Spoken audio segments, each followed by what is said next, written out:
Buenas tardes, estamos aquí en Barricada TV, en el cuarto piso de INPA, la primer fábrica recuperada del país, en un nuevo Dale Fuego. Hoy hablaremos sobre el sistema político argentino, la cuestión de las últimas elecciones nacionales, en la cual se vio un triunfo de la alianza conducida por Mauricio Macri, el presidente que tenemos actualmente. Una situación que nos lleva a pensar, porque en realidad ya hace 2 años, cuando se produjo el triunfo de Cambiemos, muchos pensábamos, o en general, que se analizó que era algo novedoso, era la primera vez que un partido de derecha, con un programa de derecha, con una estética de derecha, liberal, ¿no? Sin necesidad de recurrir a la fuerza y sin que venga de una situación de crisis desordenadora, sino que venía de una situación más o menos estable, se hacía del gobierno argentino a través de las elecciones. También muchos pensaron, no todos ya necesariamente, que eso iba a ser una cuestión coyuntural y que un partido de esas características iba a generar con su propio programa una oleada opositora que iba a volver su presencia como fuerza dominante del escenario político institucional algo coyuntural, como una anomalía histórica. Bueno, un nuevo triunfo de Cambiemos nos obliga a pensar, discutir, analizar estos temas y su significado. Para eso tenemos hoy aquí a Daniel Campione, amigo de la casa. ¿Cómo estás? ¿Qué tal, Guillermo? ¿Cómo estás? Historiador, docente y miembro del FISIP. Bueno, Daniel, vamos a ir directamente al grano. ¿Qué significado tiene para vos el resultado electoral, el triunfo de Cambiemos en estas últimas elecciones? Lo primero y obvio es que, ya lo adelantabas vos, es una cierta consolidación de esta peculiar alianza que está en el gobierno en Argentina. Además, es una demostración de que el sufragio a esa alianza se puede extender más allá de los sitios más previsibles, que no tiene un perfil solo de capas medias y altas, como se solía pensar al principio, y esto le ha permitido ganar los 5 distritos más importantes, Capital, Provincia de Buenos Aires, Córdoba, Santa Fe y Mendoza, si se quiere incluirla, y también lograr victorias en algunas provincias llamadas chicas, que algunas de ellas con predominio no absoluto, pero sí la mayor parte del tiempo del peronismo, del justicialismo, desde las elecciones de 1983 a la fecha.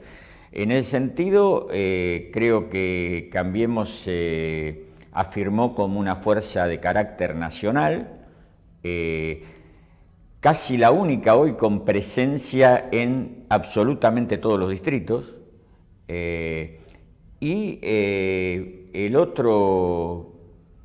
la otra pista posible, si uno ve la vereda de enfrente de esta elección, es que no se ha consolidado un rival claro, un desafiante claro en términos políticos para la alianza Cambiemos. Porque si bien no hay que menospreciar en absoluto la objetivamente muy buena elección que hizo Cristina Fernández de Kirchner en la provincia de Buenos Aires, pero eso no está acompañado de una presencia nacional mínimamente acorde con esa alta votación en el distrito más importante del país, por lejos más importante del país, no se ve además que la propuesta del kirchnerismo pueda ser hoy un aglutinante de ese conjunto magmático que es el resto de lo que se conoce como peronismo no kirchnerista y que algunos han dado en llamar panperonismo, un término un tanto misterioso, ¿no? Vamos a hablar de eso también, porque a ver si todo eso, desde qué punto de vista y bajo qué precepto puede ser, bajo qué punto eso es posible ser aglutinado, ¿no? Pero la Alianza Cambiemos, ¿es un nuevo movimiento político de derecha liberal o es una alianza, formal, un frente entre el radicalismo y una coalición y una corriente de derecha vinculada a los grupos económicos? Yo creo que hay una aspiración, podríamos llamar refundacional, más que en la Alianza Cambiemos en conjunto, en el PRO y aliados muy cercanos que son los que conducen esa alianza en la práctica. Existe la idea de producir un cambio de época y generar una fuerza que sea un partido de gobierno con carácter estable, inclusive, como suele ocurrir en los casos de triunfos electorales más o menos amplios, aparece la aspiración de generar una hegemonía de largo plazo, ¿no? Ya la idea de ganar en las elecciones de 2019 y ya en un terreno un poco más fuertemente conjetural la idea de que María Eugenia Vidal podría ser luego una figura de recambio de Mauricio Macri, etc. Pero creo que no es casual. No es solamente, no es una artimaña discursiva esto de hablar tanto del cambio cultural, de remover los obstáculos que han estancado durante décadas a Argentina. Claro. La idea de no ser solo un recambio al kirchnerismo, sino marcar una nueva etapa que sea una bisagra respecto a toda la historia contemporánea del país, un cambio con respecto a las últimas largas décadas, que incluso en algunas miradas implica mismo la superación, que es el otro elemento muy fuerte, ¿no? La superación del populismo. Y el populismo es una especie de cajón desastre en el que cabe prácticamente todo lo que tenga algún nivel de cuestionamiento mínimo al dominio puro y duro del gran capital. Esas dos cosas te iba a preguntar. Una, si se planteaba como porque una nueva hegemonía no es simplemente un partido o una fuerza capaz de producir un triunfo electoral. Claro. Es un cambio. Sí, yo creo que aparte que en la mirada más estratégica, que no necesariamente tiene que ser compartida e impulsada por el elenco de gobierno más del presidente y sus colaboradores más inmediatos, pero hay una mirada más estratégica que se puede ver a veces en lo que Gramsci podría llamar los intelectuales orgánicos de la clase dominantes en Argentina, es la de conformar un sistema político completo, al menos un gobierno y una oposición con posibilidades de acceder al poder de manera más o menos cercana, que estén de acuerdo en los lineamientos básicos del gobierno y la administración de Argentina en un plazo al menos mediano, ¿no? Hay algo que apareció mucho antes de este gobierno, yo lo recuerdo fuerte en el discurso público más conservador ya en la década de los 90, que es el tema de la necesidad de establecer políticas de Estado. Ha aparecido un poco menos en la superficie electoral, quizá algún focus group indicó que no era un discurso atractivo, pero lo cierto es que si uno intenta traducir a qué se alude con políticas de Estado, es más o menos a que no se discuta más sobre ningún tema realmente importante, a que la política pase a ser la administración de lo dado, la discusión sobre ritmos y modalidades, el cuestionamiento de algunos instrumentos en particular, un tipo de política parecida a la que se puede vivir en Estados Unidos o en Gran Bretaña, salvo en algún momento que el laborismo tiene una conducción un poco más malhumorada, sí, con la gran empresa o con las políticas liberales. Creo que existe esa aspiración y la idea de que Argentina está, si se termina de desgranar el, entre comillas, populismo, la Argentina está ante una oportunidad histórica, ¿no? Y esto va acompañado con la idea de volver al mundo, con la idea de terminar con las mafias y sectores prebendarios que se apoderan de los recursos del resto de la población. Hay toda una mirada que aspira al mediano plazo y que aspira a un acuerdo macro que vaya más allá de lo que puede ser el PRO y la Alianza Cambiemos, y que incluya a este peronismo razonable, republicano, colaborativo del que se habla tanto. Esto no quiere decir que las vías de realización de esto no sean todavía muy precarias, ¿no? Que Miguel Ángel Pichetto sea la esperanza de aglutinar a un peronismo diferente, me parece que indica un grado de precariedad, de improvisación o de indefinición importante que todavía subsiste. Pero el proyecto está, incluso porque cuando se habla de cambio cultural, se apunta, me parece, a la idea de generar toda una sensibilidad social diferente, reivindicar, remozada, pero la idea del individualismo más tradicional, el Estado que no molesta o que no interviene tanto, la persona que busca la realización de su propio destino. Está muy presente en el discurso de Macri hasta los giros más vulgares, digamos, ¿no? Más sencillos, ¿no? Cuando se plantea tema ustedes por sí mismos, ¿no? Claro, sí, la idea de estar a cargo de la propia existencia y confiar en los propios méritos y, en definitiva, desenvolverse fundamentalmente en el ámbito del mercado y no pensar o pensar menos en términos colectivos, en términos de desarrollo social de grandes grupos o de una clase social, sino la vuelta a un sentido común individualista que nunca dejó de existir. Esto no es blanco o negro, pero que el gobierno actual apunta a reflotar y a reforzar. Y te pregunto, si bien digamos, el 40% de los votos representan a una cantidad importante, representan al 40%, no al 60%, pero tampoco el 60% representa lo opuesto al 40%, como dicen otros, ¿no? Que dicen, bueno, el 60% es otra cosa, es muy relativo eso. Es muy relativo. Pero, ¿qué votó la gente para vos? Digamos, el votante en el momento de elegir, porque hay Macri en el coloquio de ideas discutiendo con el núcleo más importante, la clase dominante, cómo va a llevar adelante esto en el futuro. Ese es un programa. Después tenemos el televisión discutiendo si Divido va preso o el caso Maldonado. O sea, estamos de cosas que son diferentes, ¿no? Sí. Y diferentes significados, pero y que es otra cosa. ¿Qué el votante que votó el 50% más en Capital a Carrió o en provincia le dio el triunfo a Bullrich sobre Cristina Kirchner, un casi desconocido para la gente?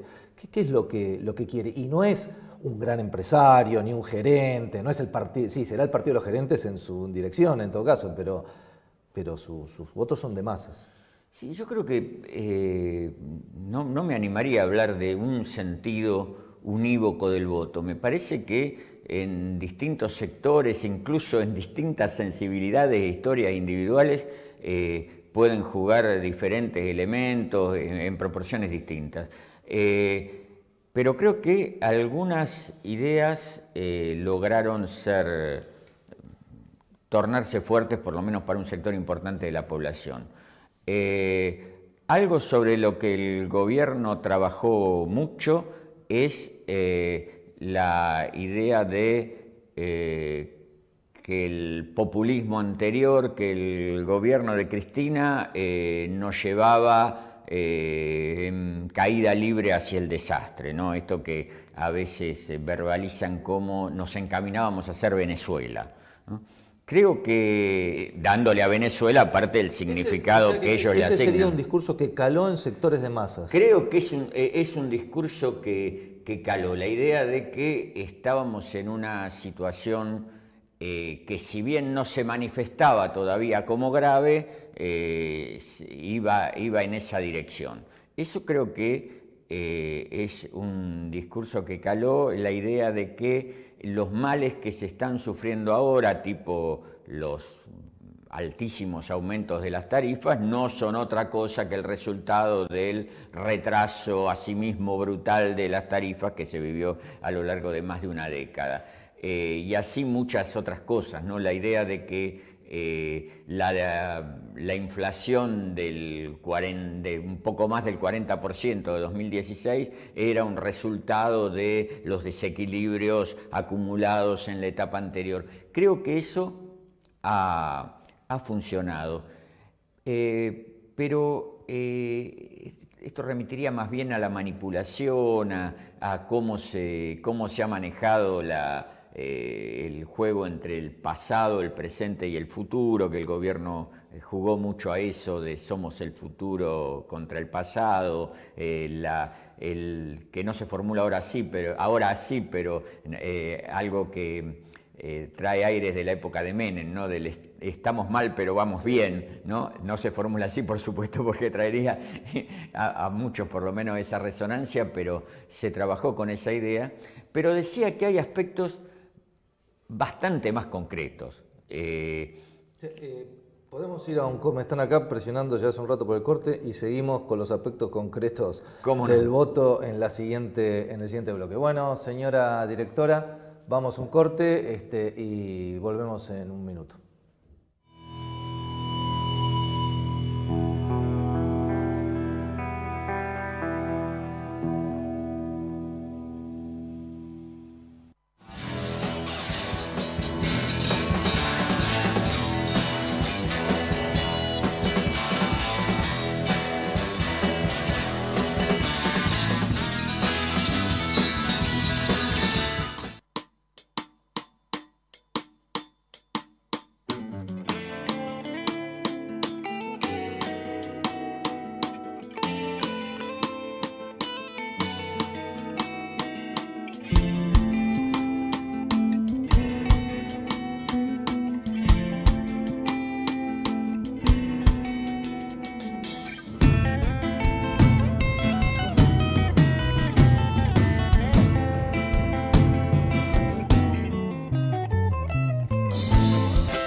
Presa política con todas las palabras.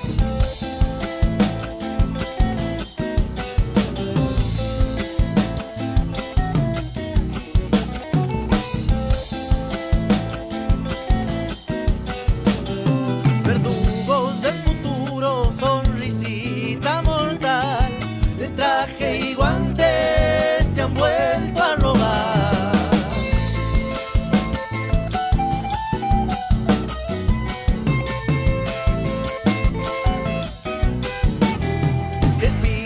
Tu camino, ya no mires atrás. Peor es mentirse y morir sin pelear.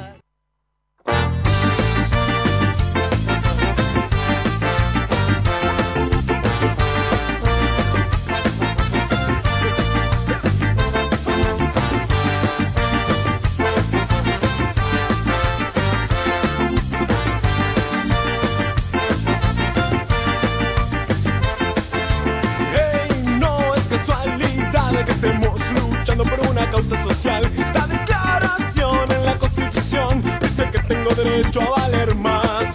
Solo para cuando la quieran soltar. Está rica la teta de gobernar. Sus sueldos poderosos han provocado destrozos en nuestra economía de capital. Son ladrones de papel, sus lujos van a ceder. Son ladrones de cartón, no bajo el nombre, pero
En Fuera de la Ley, el bien, el mal y la amistad en Puerta de Lilas, el clásico del maestro René Clair con la música y participación del gran Georges Brassens.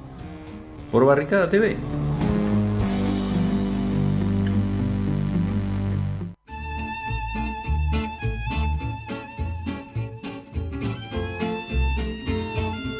Muchas cosas que nos arrima hacerla hoy en día, tener una justicia social acá adentro, ¿sí? Por ejemplo, acá la de Sisaco ni agua potable nos da, hoy la tenemos nosotros, la compramos. Muchas cosas, la ropa, por ejemplo, tenemos la ropa de primera, botines, que la compramos nosotros con nuestro trabajo. Entonces hemos conseguido muchísimas cosas con una fábrica antes privada que facturaba 17 millones de dólares por año. A veces nosotros teníamos que hacer paro para que nos den la ropa. Así que cambió muchísimas esas cosas y la manera de trabajar.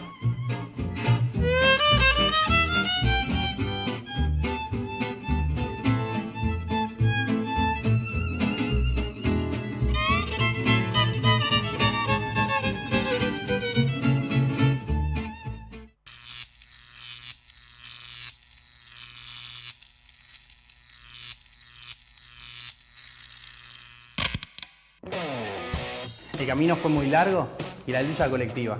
Tras un año de interferencias generadas por el grupo más poderoso del país, fuimos reubicados en la señal del 32 de la televisión digital abierta. Ahora llegaremos a más de 17 kilómetros de cobertura y la televisión autogestionada y alternativa podrá verse en toda la capital federal y gran parte del primer cordón de Buenos Aires.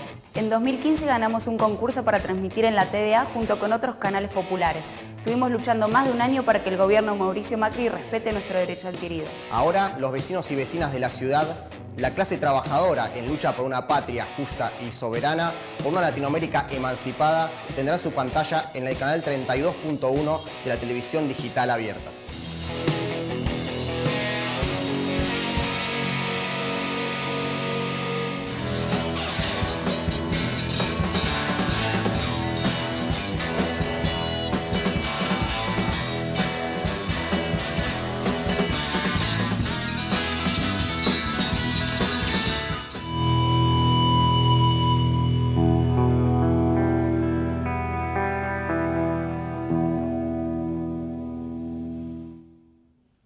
Bueno, seguimos en el segundo bloque, dialogando con Daniel Campione sobre la actualidad de la arena y del sistema político argentino, y quedamos cortados justo cuando estábamos charlando sobre las motivaciones del voto de la gente, ¿no? En este caso la palabra gente por ahí es más puede ser usada sin que diluya el significado de la persona que vota.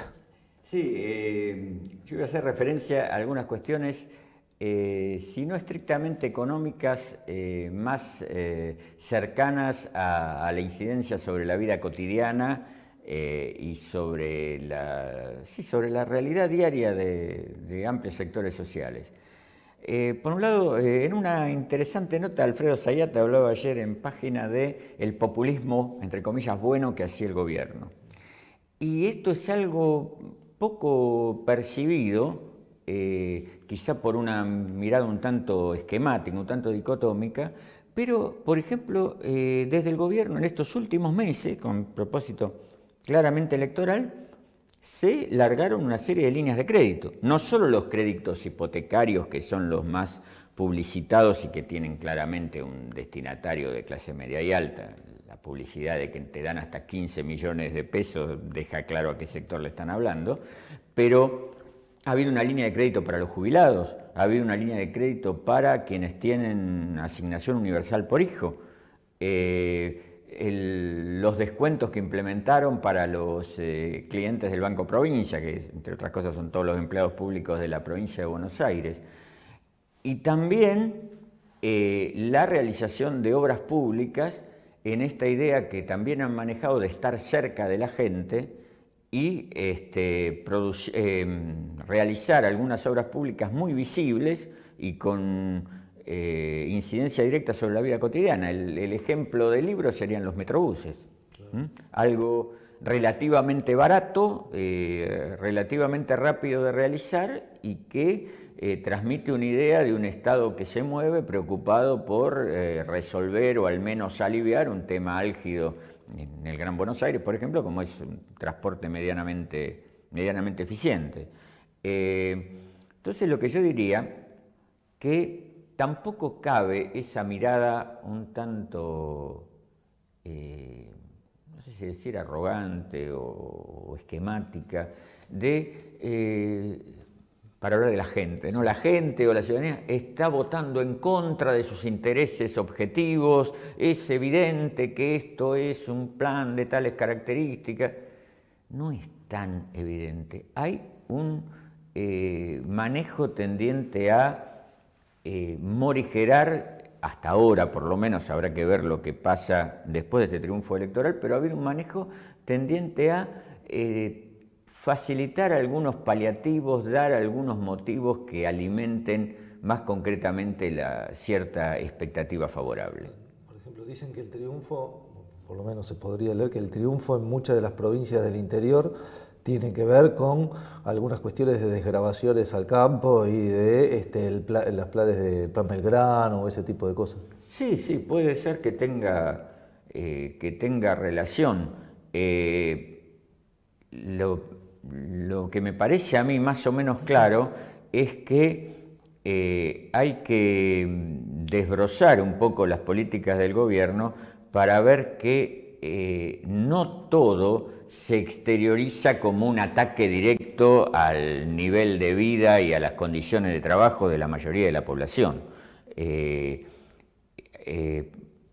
Hay elementos de este tipo, como puede ser el que ya mencionamos del aumento de las facturas, aunque a veces aparece morigerado con una tarifa social que habrá quien investiga como sí, a mí no me llega. ¿Cómo incide concretamente? A mí tampoco. Pero al mismo tiempo hay algunas medidas que intentan demostrar un nivel de comprensión, de ayuda al más necesitado, etcétera, y que además se integra al discurso cotidiano del gobierno. El discurso de la lucha contra la pobreza, por ejemplo, está muy presente. Sí, además se instala mucho, y bueno, no es para discutirlo acá porque entraríamos en otra línea, ¿no?, de discusión, que el kirchnerismo dejó una altísima tasa de pobreza, claro, ¿no? Y se dice, bueno, dejó el 30, bla, bla, bla. Sí, ahí hay un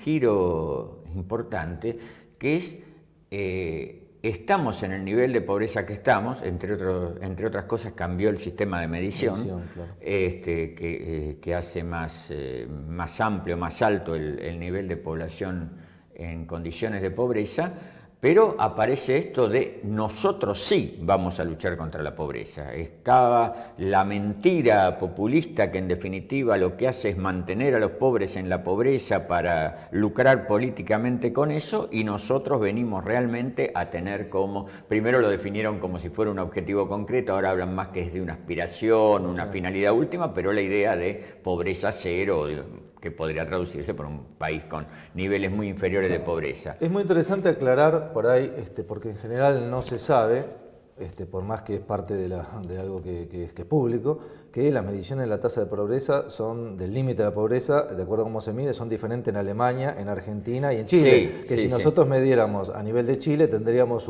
mucho menos de lo que aparece, y que si midiéramos a nivel de Alemania tendríamos al 70% de pobres. Y además, entre cómo se medía la pobreza en el periodo anterior, mientras se midió, después el índice dejó al menos de difundirse, y cómo se mide ahora, también hay una diferencia. Había estimaciones de que ese 30 o casi 30 de hoy hubiera dado 18%, o por lo menos por debajo del 20% en el gobierno kirchnerista. Pero ahí también, para imbricar o combinar lo más concreto y material con el discurso ideológico, hay cuestiones del gobierno anterior que lo ayudan al gobierno actual a generar consenso. Está en la memoria colectiva ese famoso "tenemos menos pobres que Alemania". El absurdo fue de tal calibre que hoy recordar, como lo hacen, esa afirmación, que por otra parte no fue una única vez, se reiteró, vuelve creíble por oposición la idea de que este gobierno sí iba a luchar contra la pobreza, ¿no? La idea, te estaban diciendo que teníamos menos pobres que Alemania, el disparate salta a la vista. Ahora pasemos a ver, después, ¿cómo ves el resultado? ¿Cómo la ves? Digamos, Cristina Kirchner se plantó con una enorme oposición dentro de lo que se puede llamar, con la ambigüedad que eso implica, el peronismo, ¿no? Se siguió plantando como la única e indiscutida referente dispuesta a no negociar con nadie, salvo y salió a jugar en la provincia de Buenos Aires. Los resultados fueron complejos porque hubo derrotas de sus adversarios y ella sacó una cantidad de votos, pero perdió. ¿Cómo ves que queda el escenario político de esta que es la principal oposición de cara al 2019? ¿no? Sí, lo primero que hay que decir en contra de un discurso bastante extendido en los medios es que nada indica que estos comicios hayan marcado la muerte política de Cristina Kirchner. Tampoco lo que suele afirmarse de que ha quedado reducida a un partido provincial. Santa Fe y la Ciudad Autónoma de Buenos Aires no son distritos precisamente secundarios y ha estado por encima del 20% de los votos en los dos casos. Y son listas claramente y son listas con predominio kirchnerista. En otras provincias, por ahí más mezclado con otras corrientes, pero en Río Negro tiene una presencia, en Santa Cruz por supuesto, y pasando el peine fino por las listas se podría encontrar presencia kirchnerista también en otras provincias. Pero lo concreto es que en el distrito más importante, Cristina fue, en una medida muy amplia, la principal representación del peronismo. Y lo que se ve caminar hoy son dos miradas sobre el destino de Cristina Kirchner. Hay una que se podría decir que ante la evidencia de que Cristina Kirchner no muere políticamente por la vía del sufragio, piensa asesinarla por vía judicial. Hay sectores que realmente apuestan a eso, que quieren a Cristina Kirchner presa, sacarla del campo político, lo que podría ser de consecuencias muy complejas. Las proscripciones, por lo menos las proscripciones de líderes que mantienen un consenso importante, no son gratis. En política, y a veces no son gratis, no solo en lo inmediato, sino tenemos experiencias claras en la historia argentina. Hay una apuesta de ese tipo y hay otra apuesta de mantener a Cristina como el ejemplo de una oposición cerril que no consensúa, que no dialoga, que no le importa la gobernabilidad y que está encerrada en un discurso autista, cuando no directamente delirante. Ahora, yendo un poco a la perspectiva general del peronismo, es probable que lo que veamos en los próximos meses o incluso años sea la cierta indefinición de la puja entre lo que representa con sus más y con sus menos el kirchnerismo y el propósito de consolidar un peronismo mucho más sistémico, mucho más proclive a la gobernabilidad, a las políticas de Estado. A eso iba. Yo escuché dos interpretaciones entre los mismos sectores del kirchnerismo, del peronismo o de lo que podamos identificar como esto. Una era que la única salida de cara al 2019 es lograr la unidad del kirchnerismo con el no sé, randacismo es mucho, ¿no? Con lo que representa Randazzo o con Massa, o sea, todo eso da más del 50 y con eso ganamos. Otra interpretación que escuché, no, Cristina, con lo que abroqueló ahora, tiene un bloque sólido, tiene que hacer una oposición dura y con eso va a aglutinar a los que estén dispuestos a poner trabas, ganar su prestigio en ciertos sectores y con la izquierda y con otros sectores dar una batalla y desde ahí aglutinar. Son dos cuestiones que, bueno, pueden también ser con una mano hago con la otra lo otro, ¿no? Pero son dos líneas diferentes. Sí, y creo que llevan implícita o explícita dos visiones distintas sobre cuál va a ser el destino de este gobierno. Exacto. La mirada más conciliadora creo que piensa en un gobierno con un cierto nivel de éxito que logre una cierta estabilidad económica, que mantenga el dominio de la calle, que no se vea envuelto en movimientos de protesta muy fuerte y bueno, una mirada política dirigida a la alternancia, a ser la alternativa moderada y razonable, y si no será en 2019 será en 2023, ¿no? Yo creo que en la mirada de ese peronismo que apunta a la conciliación, al menos en algunos de ellos hay cierta resignación a que probablemente después de este triunfo tenemos gobierno de Cambiemos para 8 años. Ahí estaremos hablando de Pichetto, los gobernadores más cercanos. Sí, Urtubey, que bueno, que le ha ido mal en la elección. Pero también fueron derrotados, eso. Sí, digamos que ha habido resultados adversos de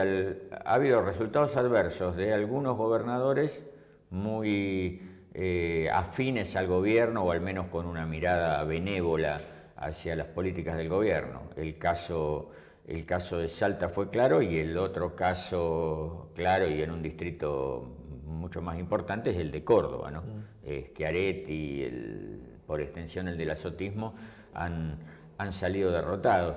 La explicación clásica en estos casos, o la pretensión de explicación clásica en estos casos es en elecciones, si la gente ve que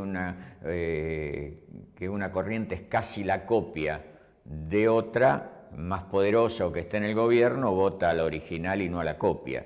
Eso puede haber incidido. El hacer política opositora o de posicionamiento opositor sin un discurso claramente de oposición, a veces le falta credibilidad, le falta filo, es eso que hablan los estrategas del marketing político, de las candidaturas que no enamoran, que no crean una motivación fuerte para votarlas. Puede ser que algo de eso haya ocurrido. De todas maneras, han sido resultados, el de Salta, por ejemplo, bastante peculiares, porque ganó en las PASO por un margen no abrumador, pero importante, pierde ahora.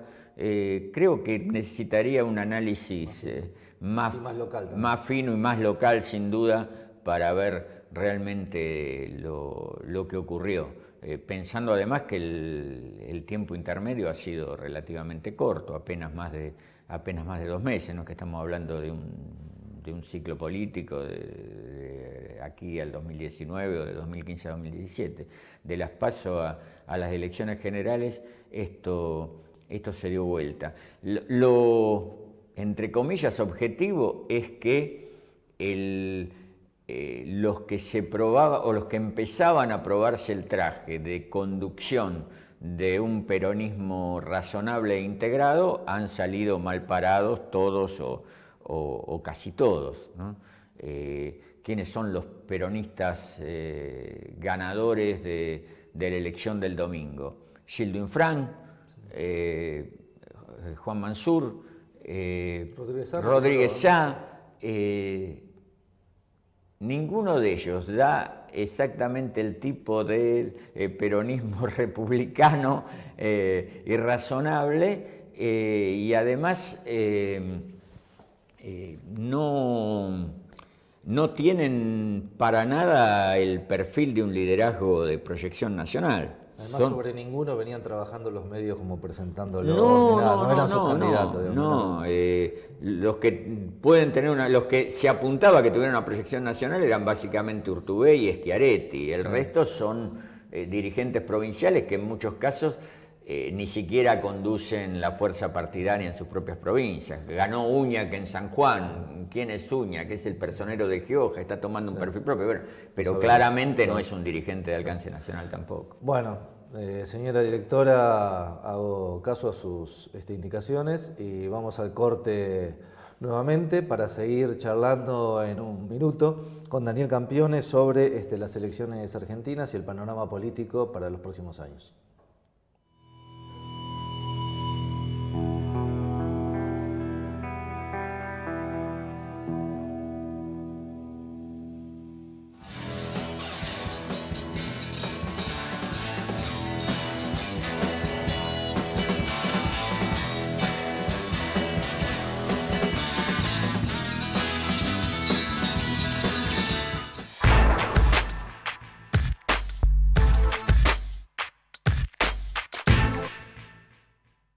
Se dice de mí. Con ustedes, Tita. Se dice que soy fiera, que camino a lo malevo, que soy chueca y que me muevo con un aire compadrón. Una intérprete única. Yo soy así. ¿Quién es el muerto? Se me cruzó un flash por la cabeza de que la gorda no tiene idea de quién es el fiambre, así que lo único que necesitamos es 2 riñones adentro de una heladerita y listo. Acá está. No es eso. Parece que el hermano necesitaba una especie de trasplante y bla, bla. O sea que los riñones son para el hermano. Sí.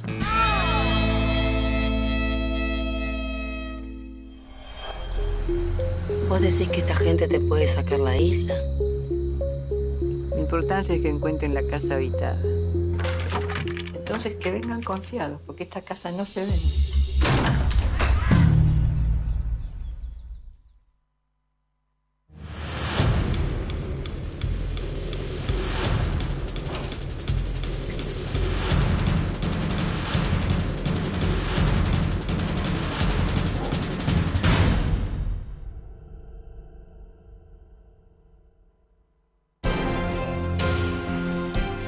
Todo lo que me pasa por tu culpa.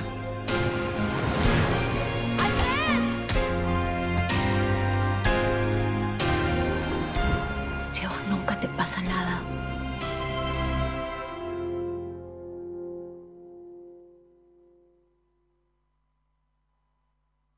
Este tipo de delitos compromete al ejecutor.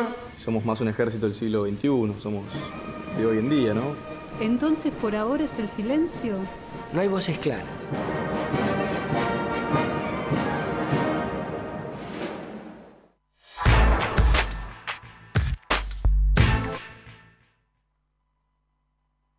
Hay épocas en que la poesía se plantea una última cuestión. Cuando lleguen los poetas del mañana, los que anunciarán la alegría, tendremos algo más para recibirlos que tumbas de inocentes sin justicia y la moneda de la vida jugada a cara o cruz.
Estudia cine, aprende haciendo. Academia de Cine Leonardo Fabio. Carrera de realización audiovisual. Seguinos en las redes sociales.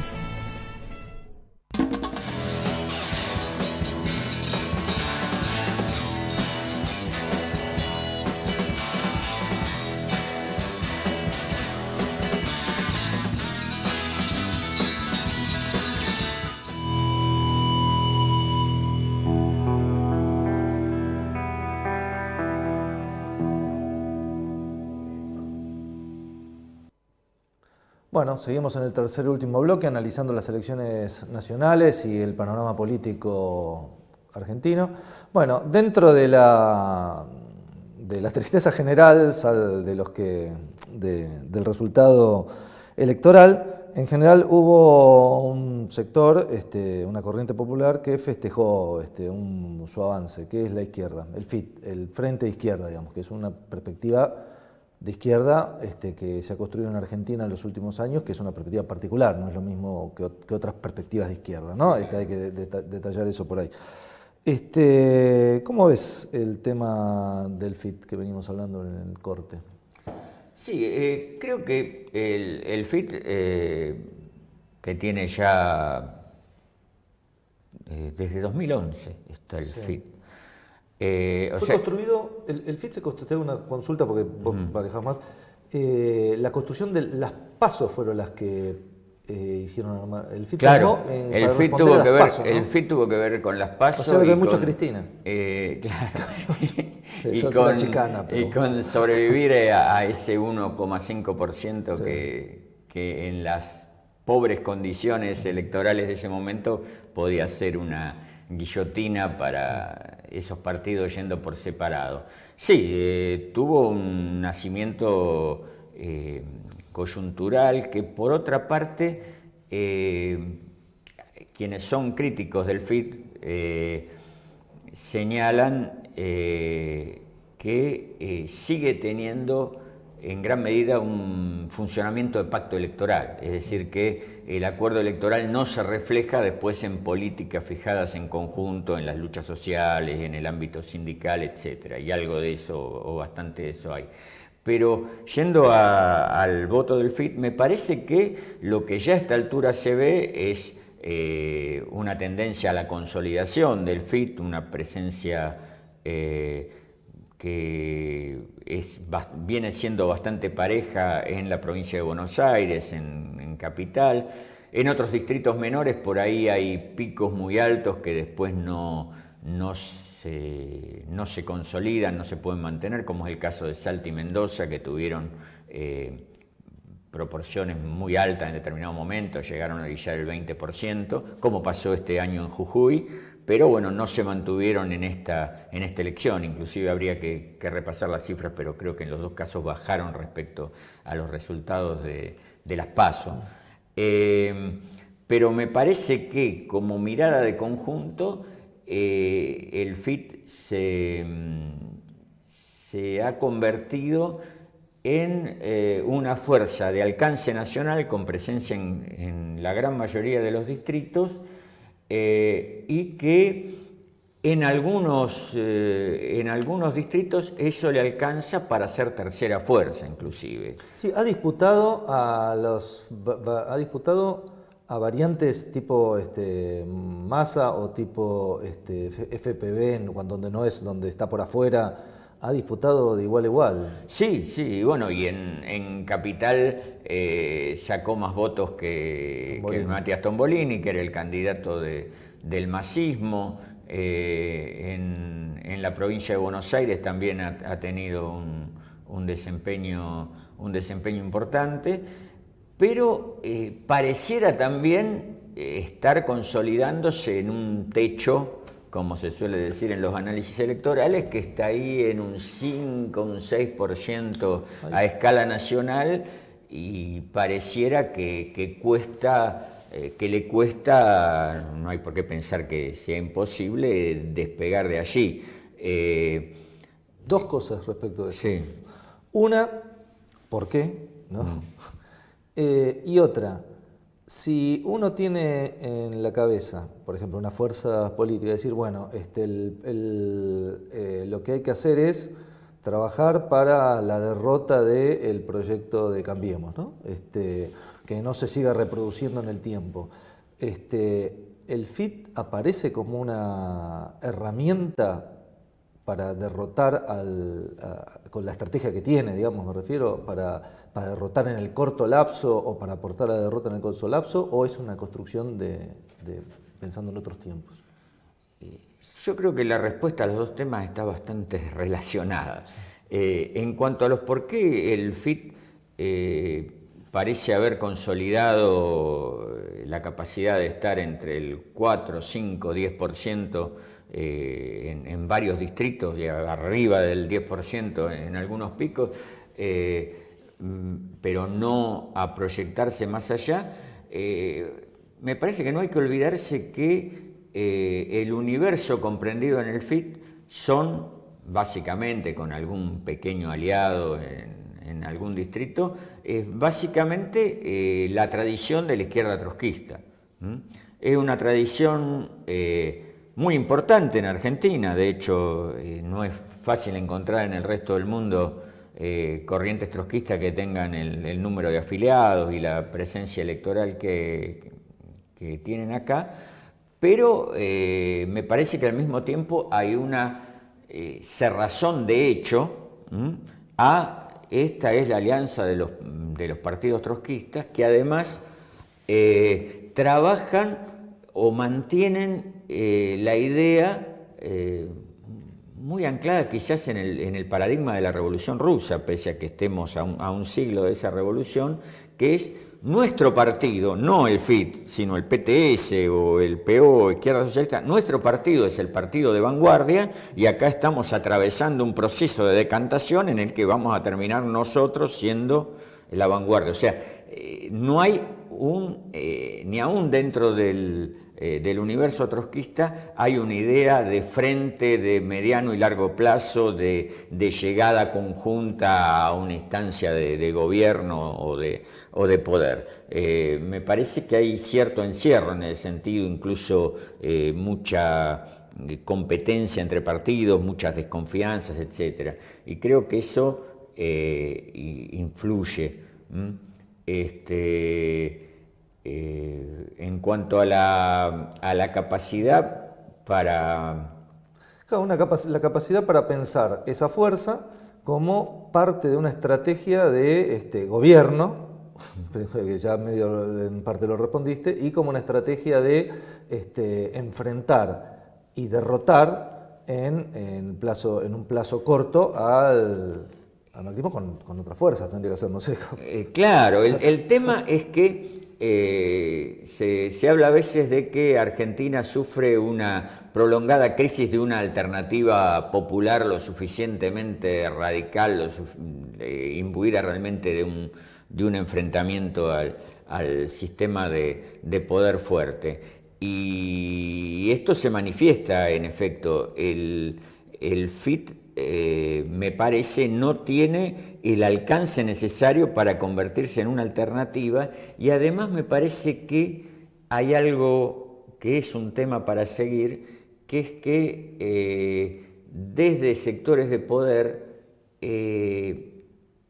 digamos, ya hay una cierta tendencia a planear la domesticación del FIT, o sea, dejarlo como un partido... Una pequeña oposición de izquierda. Claro, una pequeña oposición de izquierda que quizá pueda tener 1 o 2 diputados más, con algún candidato un poco más carismático, taquillero, pero que se mantenga una especie de mini Podemos de Argentina. Y esto puede ser de un modo más consciente, o no puede ser una tentación también para el FIT, ¿no? de ocupar ese lugar. De todas maneras, no es esto lo que predomina hoy. Hay una vocación de ellos por participar en las luchas, por generar algunas estructuras sindicales alternativas, a veces a nivel de comisiones internas o cuerpo de delegado, otras veces proyectándose sobre sindicatos nacionales. Han logrado ganar algunos, por supuesto, no de los realmente masivos y decisivos, pero da la impresión que es una tradición política que tiene dificultades para encarar una política de alianza más amplia y que sus modos de acción a veces están muy teñidos por una tradición de marginalidad, de cierto sectarismo, producto también de una historia de persecuciones muchas veces y de dificultades muy importantes para actuar. Pero esa no es la realidad hoy del trotskismo, está actuando abiertamente, ya no tiene el fantasma estalinista persiguiéndolo, y entonces podría pensarse en que se erigieran como una alternativa más amplia, como que digamos, apuntaran a ser la apuesta de quienes hoy están, como decías vos hace un ratito, clara y frontalmente opuestos a las políticas del gran capital, ¿no? Porque a veces hablar de neoliberalismo es una etiqueta un poco limitada, ¿no?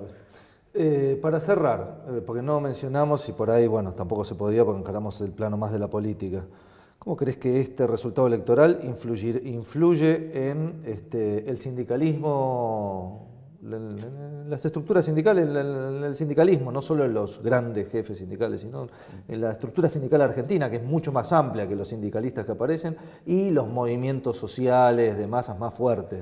Sí, creo que en el terreno sindical se va a dar de parte de la dirigencia sindical de alcance nacional, y no solo los grandes popes, no solo los gordos o los independientes, no solo Andrés Rodríguez o Armando Cavalieri, sino que esa estructura sindical va a tender al acomodamiento con las políticas del gobierno, mientras esas políticas no los agredan directamente como estructura sindical o no provoquen un grado de disminución del nivel de vida o de empeoramiento de las condiciones de trabajo que haga que las propias bases los presionen fuertemente a los dirigentes. Porque el cambio cultural, pero el cambio de esta especie de cambio de paradigma antipopulista propuesto por el gobierno implica, me parece a mí, algunos cambios que son estructurales, como el tema de la justicia laboral, digamos, o sea, en su idea, no sé si lo puede hacer, ¿no? Está el tema de debilitar el rol de los sindicatos, debilitar el rol de la justicia, del fuero laboral, de conquistas sí, muy... pero me parece que el gobierno, como ha ocurrido ya otras veces, no adopta, por lo menos por ahora, y yo me animaría a apostar que no lo va a hacer, la vertiente más radical de esto, del choque contra la estructura sindical o de hacer reformas que afecten el modo de organización sindical actual, porque se sabe que eso es un arma de doble filo, ¿no? Desde Citrax y Tram, que fueron pensados como sindicatos de empresa amarillo y resultaron lo que resultaron hasta ahora, me parece que hay una fuerte conciencia del empresariado y de los políticos y de los analistas más ligados al empresariado de que esta estructura sindical es algo que hay que mantener en sus grandes líneas. Sin que esto no quita que pueda haber una política de palo y zanahoria, puede haber algún sindicato más intervenido, algún dirigente sindical más preso, pero me da la impresión de que el gobierno va a llevar adelante una política de cierta convivencia, y además hay otro factor más coyuntural, que no es ningún análisis bajo el agua, lo han explicitado. En condiciones de que tampoco van a tener la mayoría legislativa, la vía más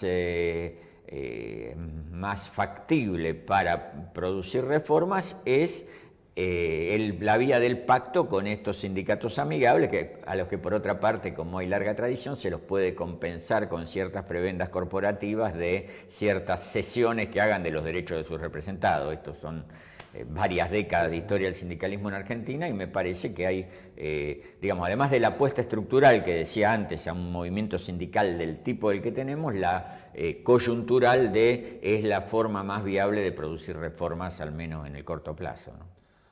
Bueno, tenemos que ir cerrando, ya nos hemos excedido en el tiempo.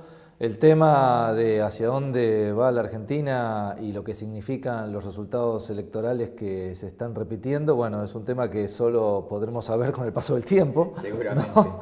Pero que da como para que analicemos, pensemos, porque a partir de lo que nosotros interpretemos de lo que está pasando es cómo podemos saber qué es lo que tenemos que hacer, podemos hacer para evitarlo, en todo caso, ¿no? Sí, no hay nada peor que la renuncia a la comprensión. Yo me enojo mucho cuando alguien habla de estos inexplicables resultados electorales. Si se los declara inexplicables, no hay forma de comprenderlos, y si no hay forma de comprenderlo, no hay forma de transformarlo. Bueno, agradezco a los televidentes que estuvieron presentes, a la señora directora, al invitado Daniel Campione, amigo de la casa, y bueno, seguiremos tratando estos temas aquí en Barricada TV, en Dale Fuego, en IMPA, la primer fábrica recuperada del país. Bueno, gracias Daniel por haber venido. No, gracias a vos por la invitación. Y nos vemos la semana que viene en un nuevo Dale Fuego.